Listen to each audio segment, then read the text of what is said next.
Hello and welcome to Casual Veteran Gamer. In the video today we're going to look at how to build a fighter and look at the differences in the subclasses and choices we also get at level 2. So let's have a look.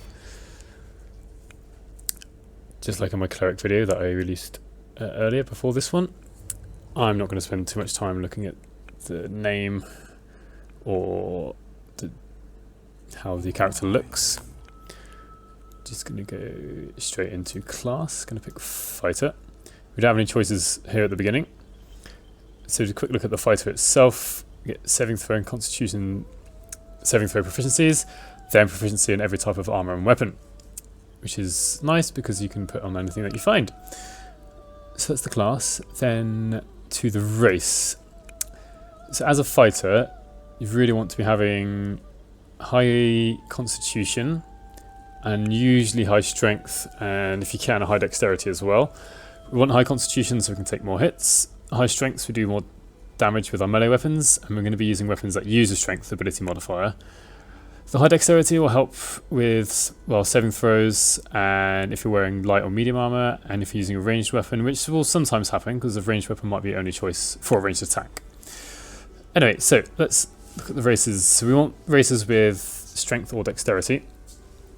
So an elf can work, but I personally wouldn't go for it. Tiefling I don't want.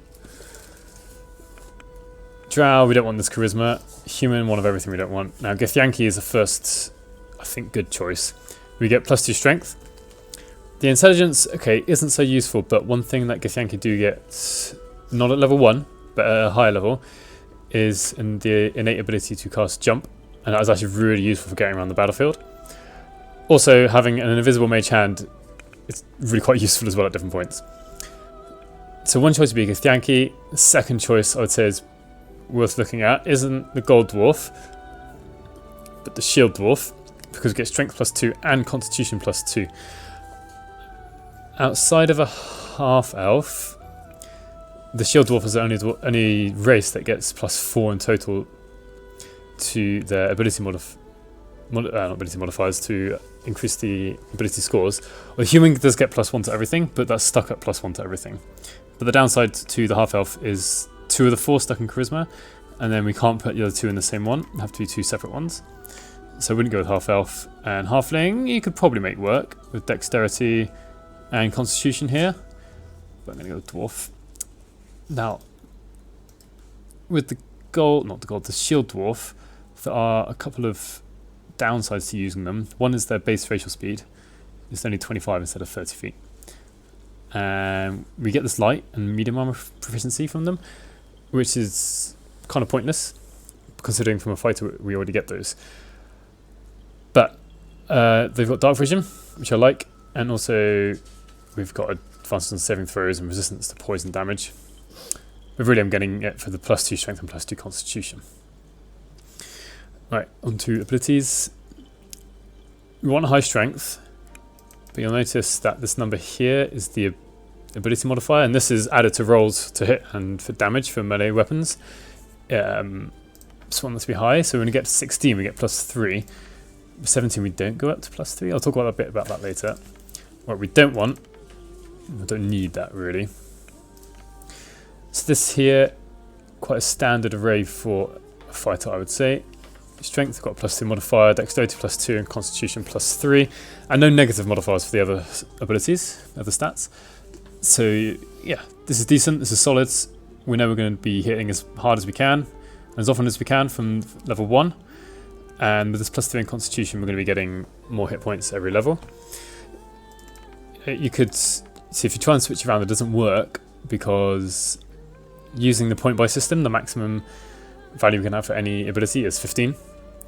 So we can't get above 15 for dexterity, which is why I chose to put constitution up to 16. This is what I'm going to run with, but there are other options. This is a bit more min-maxy, you might say.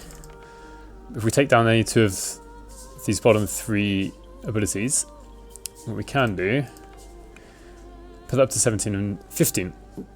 So at the moment that doesn't really make much of a difference, because the ability modifiers haven't increased. But with the high strength, the carry weight is going to be higher, and also you can probably jump a little bit further. And also when we get to level 4, what it means we can do is put one more point into each of these. So this goes up to 18 and that goes up to 16. And then that way we get plus modifier here and here. The dexterity isn't so important, so it wouldn't be a bad idea just to put this down to 14 and put one of these back up to 10. Oh no, let's put wisdom back up to 10. Because at 17, it means at level 4 we can take a feat, which gives you the ability to put +1 to strength. So this goes up to 18, plus you get some other ability. But I know some people might not like having any negative bonuses or negative values to rolls, which I don't particularly like either. So I'm going to roll with this. Skills. What should we have? Do you know what? I'll get rid of insight. I want perception. That's quite important. I think for this game, perception rolls come up quite often. Athletics is fine. Could put it. Yeah, do you know what? It almost doesn't matter too much. I would say it's good to have perception. It would be good also to have stealth, but I don't have the ability to here. So actually, let's go to origin. Maybe I want to change some of these. So I don't want insight and religion. Deception, sleight of hand, no. Deception, stealth, acrobatics, performance. So I can quickly look through these. What might be useful? Athletics and perception. That could work. I was going for that anyway. Let's go back to skills. So yeah, athletics and perception. Don't want intimidation. Can change that for acrobatics. Let's make sure we're good at everything physical, right? And that's my fighter made. I will also show you what we can do with the Githyanki in case you wanted to choose that instead.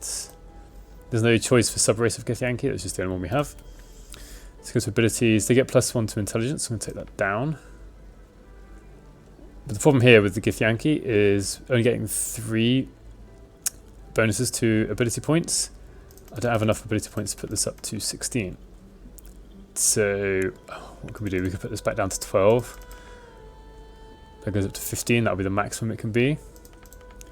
Left over the 1 point. It's not going to be quite so good. Maybe you sacrifice dexterity. I would never put this at a negative though. So we can put the strength up higher.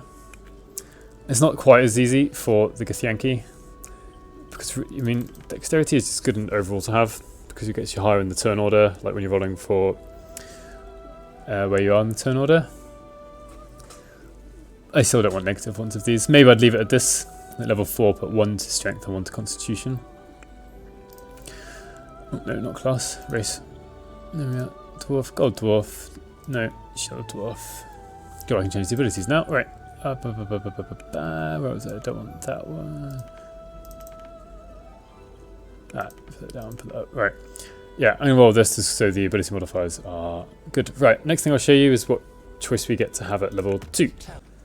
So we are just about to go up to level 2.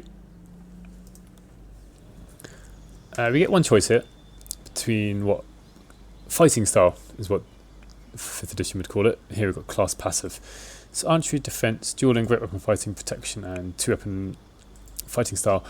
I'd recommend right now in the early access don't take 2-weapon fighting style because currently the offhand attack does add ability modifier to the damage. So I wouldn't bother doing that, or at least it says so in the tooltip display.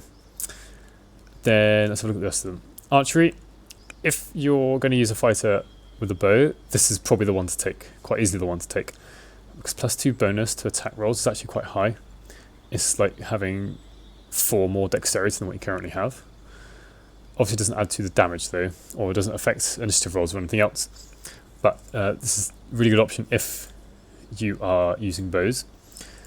Defense, you gain +1 bonus to armor class while wearing armor. Well, your fighter should probably always be wearing armor. So this is a solid pick. Nothing wrong with this. Makes you harder to hit. Means you're able to tank a little bit better. Dueling, when you're wielding a melee weapon in one hand, if the hand is empty, you gain +2 bonus to damage rolls with that weapon, increasing your chance to do heavy damage. This is okay, I suppose. But, I mean, as a fighter, you probably, if you've got a one-handed melee weapon in one hand, you probably want to have a shield in the other. Because if you can stack up your armor class, you're not going to get hit very much. and that's quite important. So, I mean, yeah, dueling's okay, but I would probably put this quite low down. And which ones I would pick?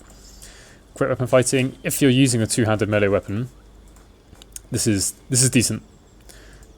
Especially if you use a greatsword, because in a greatsword you roll two dice, where both of them six-sided dice, 2d6. So there's a 1 in 3 chance you're going to get 1 or 2 if you hit. And a 1 or 2 is a bit disappointing, let's be honest. And having the chance to re-roll that is good. I mean, even though you have to take the new roll, if you roll a 2, there's only a 1 in 6 chance you're going to roll lower. So it's not likely to reduce your damage that much. On average, your damage will be higher. I'd say this is quite good. And protection, when you have a shield, impose disadvantage on an enemy who attacks one of your allies when you're within 5 feet. This is good, actually. Imposing disadvantage is very good for your team.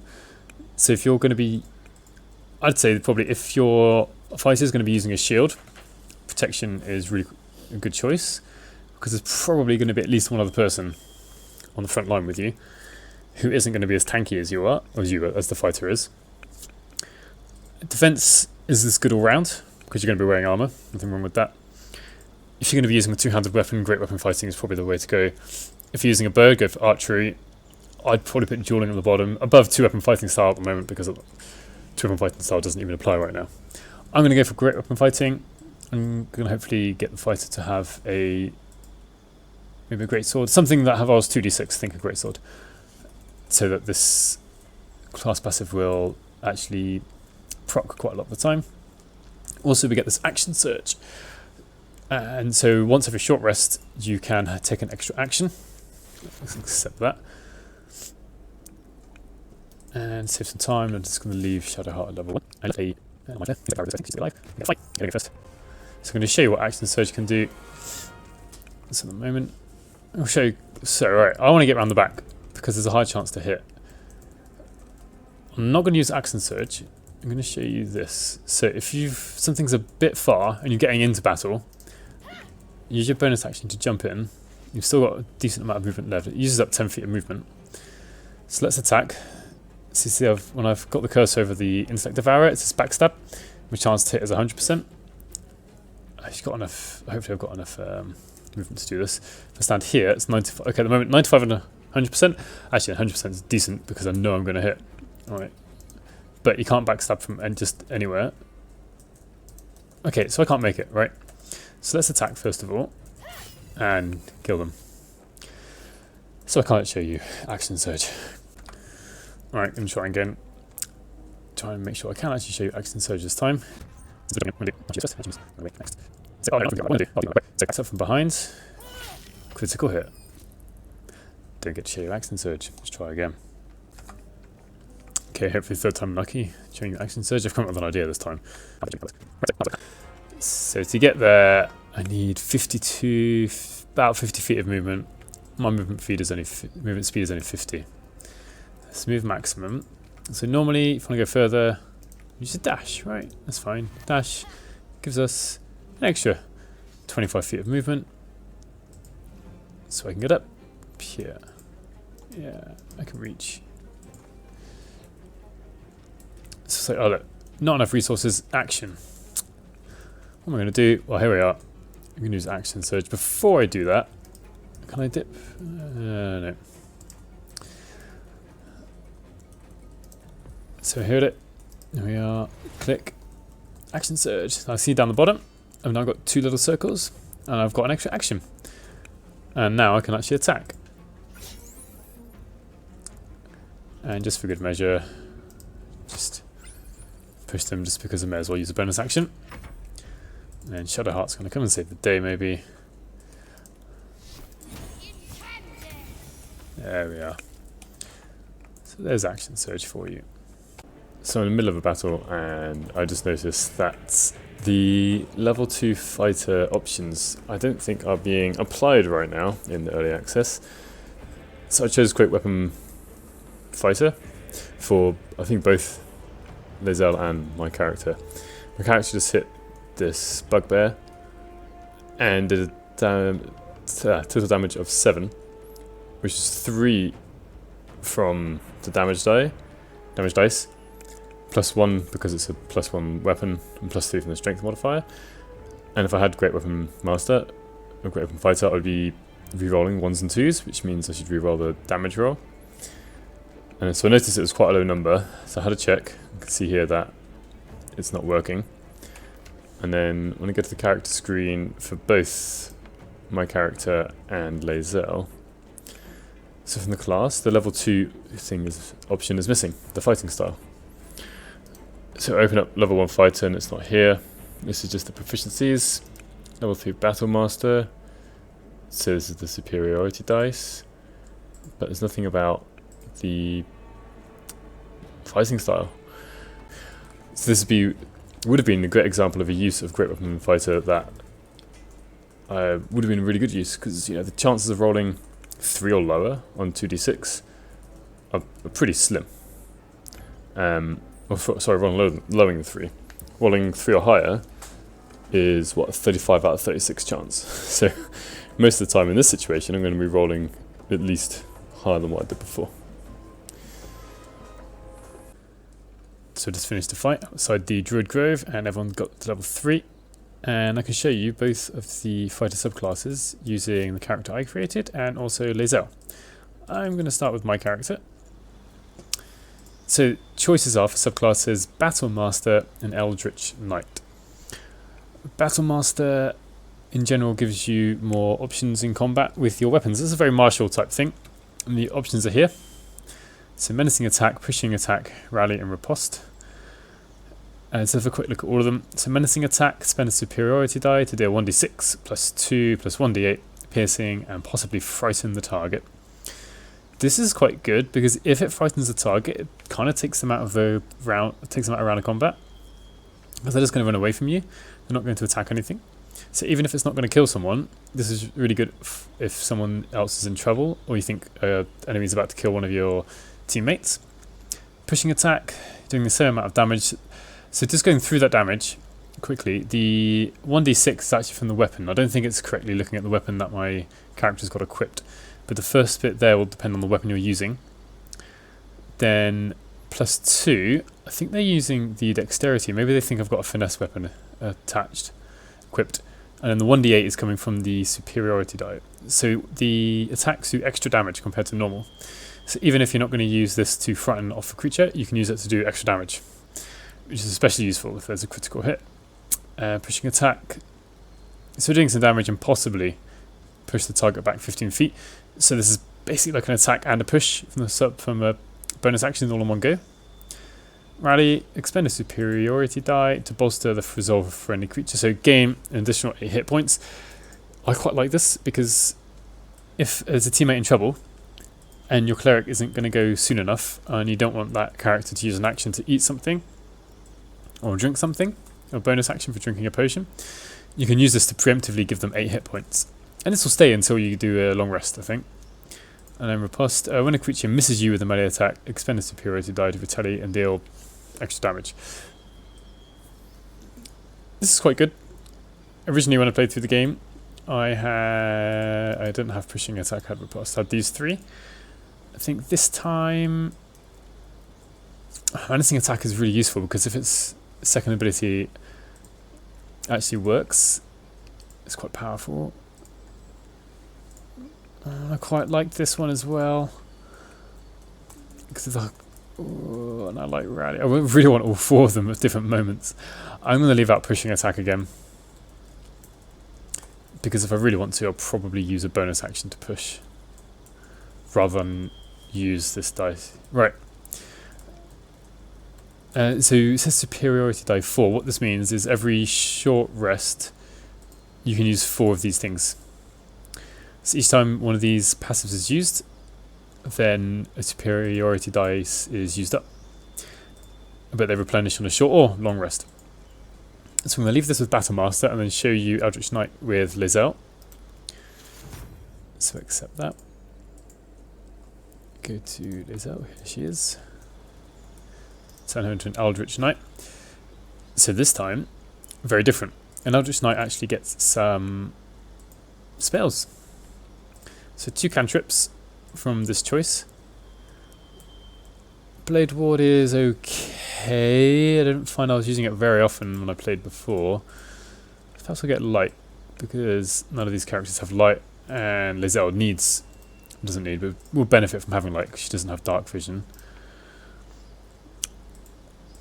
And I'm going to take True Strike. Now in 5th edition, Dungeons and Dragons, this is just the worst cantrip. Because you use an action to cast it, and then you get advantage on one roll. Now I've not actually tried it in Baldur's Gate 3. I've been a little bit prejudiced against it, so I'm actually going to just give it a go, because the 2 in the circle, in the symbol next to inflicts True Strike, is actually how many turns it lasts. And I might be able to use this with Action Surge and then use it the next time. Because I want to find out whether it lasts until the next hit or lasts for 2 full turns. Because if it lasts for 2 full turns, it's not as bad. Then these are level 1 spells. And we're going to give her... can choose Magic Missile, because it doesn't matter if... Also Intelligence, I think it's 11, I can't... Yeah, just about to see it's 11 there.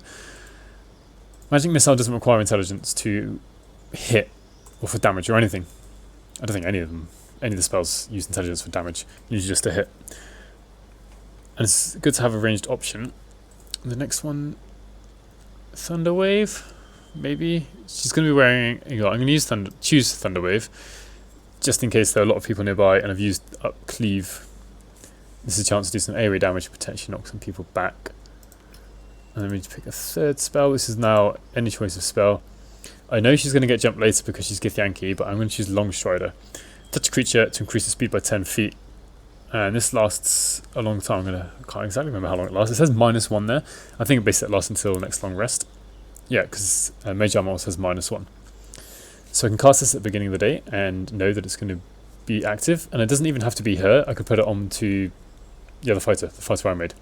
So instead of having 25 feet of movement, I can make my own fighter have 35 feet of movement, which makes her more useful. So Longstride, I think, is a really good pick for a Eldritch Knight. Sleep is also good, because it doesn't depend on intelligence. Find Familiar will be okay. Fog Cloud, and not so much, because it requires concentration. Grease is alright. False Life, give yourself extra temporary hit points. Works fine as well. Colour Spray, Blinding Things, again, doesn't require... they make a saving throw. No, they don't. Sorry. This doesn't require intelligence. Also a good choice. If you haven't got Githyanki, Jump would be a good choice. The others, not so much. Basically, with an Eldritch Knight, you're not using your spells to do damage. You want to do it for other things. Because Race is Githyanki, there we have. There's Jump. Use it once per long rest, not short rest. So when you know you're going to be in a big fight between rests, you want to use Jump. And it says touch a creature, so it doesn't even have to be her, it could be someone else. So yeah, I think this is not a bad setup. I'm taking True Strike not because I know it's good, but I actually just want to test it. Right. So I'll show you a fight later where I can show you the effects, not the effects, the abilities of both classes. Okay, here I want to show you True Strike and why you probably shouldn't take it. So I'm going to cast it onto this Novice Brenner.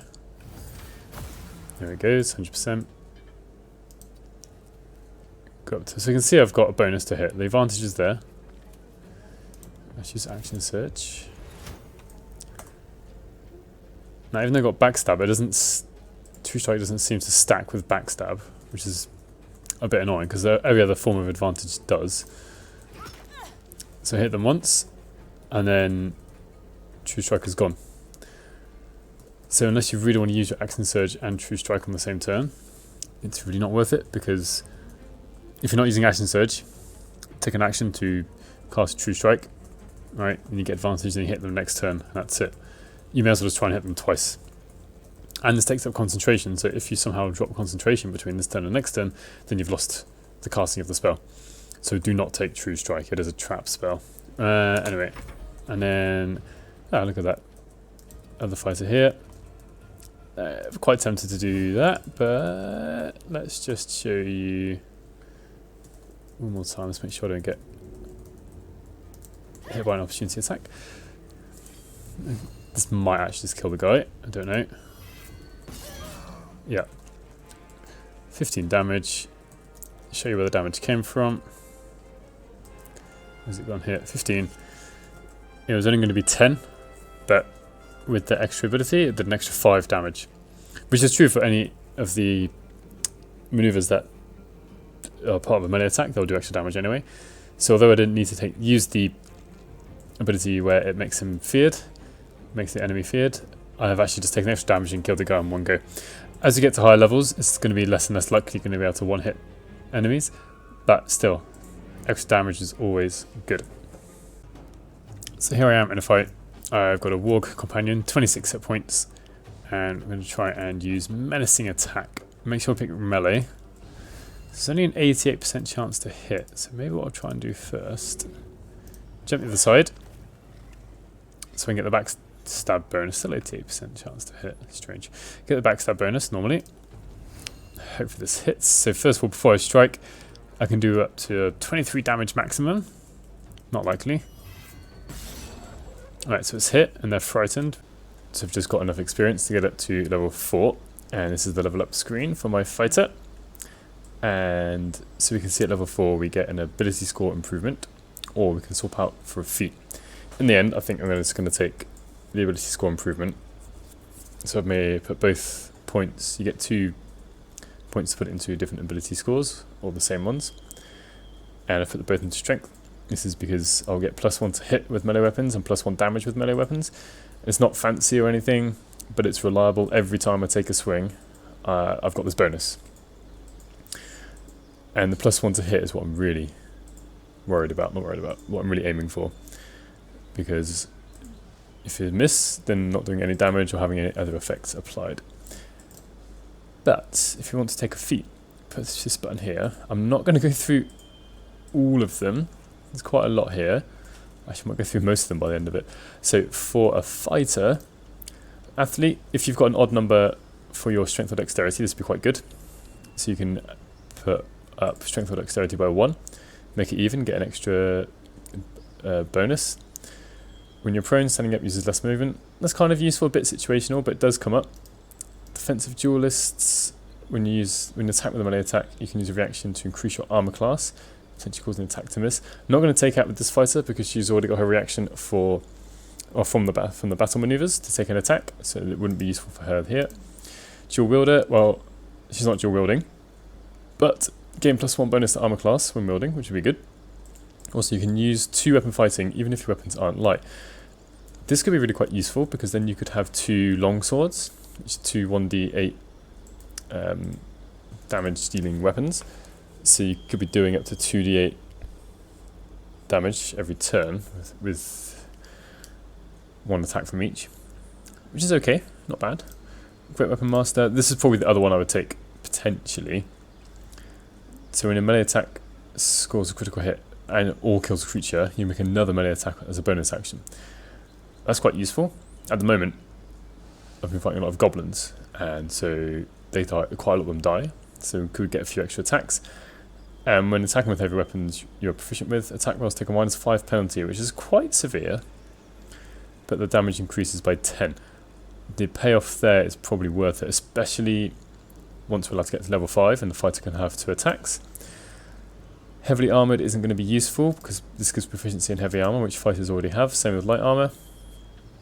The magic initiates, these are actually quite like these. Now I know I'm not going to take them, but maybe for different classes, because I feel like I want to get this fighter with the highest possible strength score first before I take any of these. But these aren't to be sniffed at. What these do is they give you 2 cantrips, two cleric cantrips, and you get to use 1 first level spell once every long rest. So you have to pick your spell carefully. But it's the cantrips that can be useful there. Warlock, maybe for a different character. If maybe I had a character that had high charisma, that wasn't a warlock, this would be really useful because then you could take Eldritch Blast. And Wizard, same thing, 2 cantrips. All of them give you 2 cantrips and 1 first level spell from the respective class. The downside to using these is that the spellcasting modifiers, well, Cleric is Wisdom, Warlock is Charisma, Wizard is Intelligence. And for a fighter, those are low for me. Maybe you could pick up Wizard and get Longstrider, like I got on the Eldritch Knight. Could be quite useful because I don't need intelligence for that. Cast at the beginning of the day and then they're done. Maybe Find Familiar, also could be useful. Right, Martial Adept. I would take this, except if I just show you this. Right, show down here. I get 1 extra superiority dice, which is useful, because I have 5 instead of 4. And then I get to pick 2 maneuvers, but I've already got 3 out of 4. It's actually a waste at the moment. If more maneuvers become available, this is quite tempting for the Battlemaster, just because then you've got more die and more possibilities with what you can do. I'm not going to take that. Mobile, this is useful. Your speed increases, and for a dwarf the speed is already quite low. I think it should be an extra 10 feet. And you can use a dash action, or when you use a dash action, difficult terrain doesn't slow you down, not bad.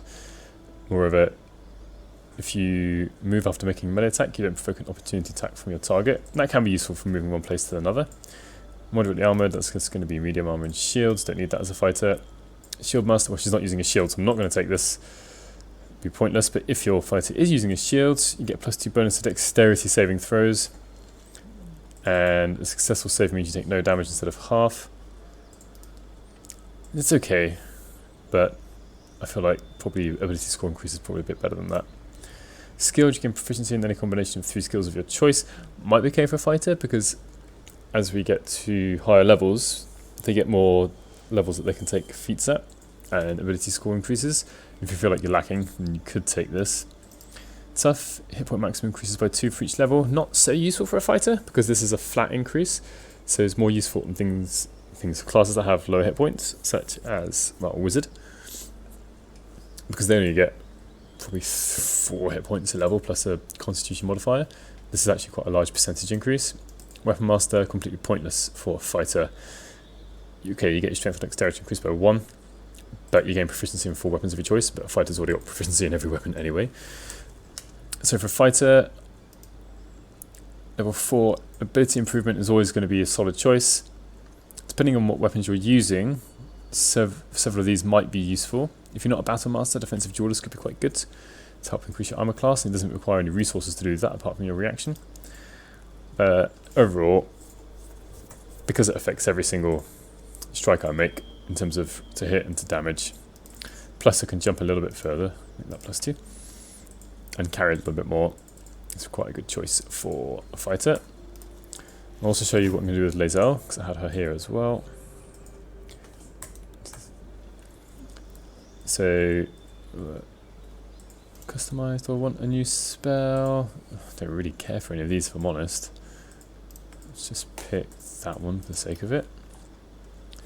So let's get rid of these. So at the moment, her strength is 17 and dexterity 13. I think there are 2 good choices here. We can increase strength and dexterity both by 1, and then her modifier for strength goes up by 1 and dexterity goes up by 1, which is good. Or maybe find a feat such as this athlete, where we put up strength by 1. What's going on here? Oh right, it's just picking strength for us. So we can put strength up by 1 to make her attacks better, and also we get this side effect of, if we're prone, standing up uses less movement. I don't think there are many that could do that. I mean, many that give +1 to strength or dexterity. Just looks like Weapon Master, which I'm not going to, again for her fighter, don't need it. Quick check through. None of the others give +1 to strength. No, those won't do it. Heavily armored does, but again, no point.